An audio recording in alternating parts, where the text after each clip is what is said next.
What's up, everyone? Welcome to the Power Play with CJ. To focus in on Tomas Hertl missing Game 3 of the Stanley Cup Final as the Sharks, are playing back home after dropping the first two games of the final in Pittsburgh. Definitely not the way the Sharks drew it up. Both being down 2-0 and then not having arguably their best player in those two games, and quite frankly, I think one of their better players, on this postseason run.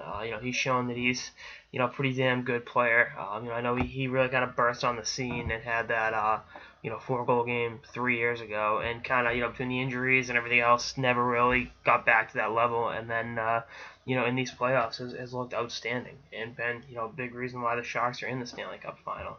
And, you look at how he fits on the line with Thornton and with Pavelski. I mean, he's around peg and around home. He does everything to help them play their respective games. And, it is what it is. Melker Karlsson's going to play up on that line today, see what he can do.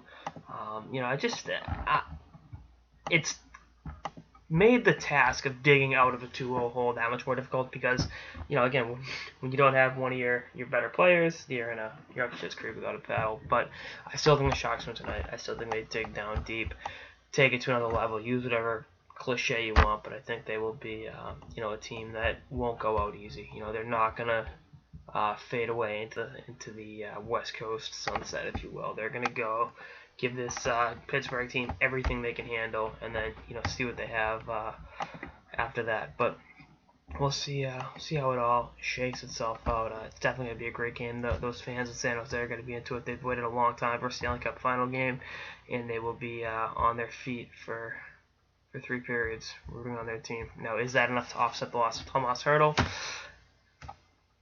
I mean, obviously on paper, no, but we'll see how San Jose responds to all this adversity they're facing. There's an old saying: adversity doesn't build character, it rebuilds it, and we're going to be able to see their character on display tonight. Anyway, that's all I got. So to the Power Play with CJ. Stay tuned for more episodes toward the playoffs and beyond. Later, guys.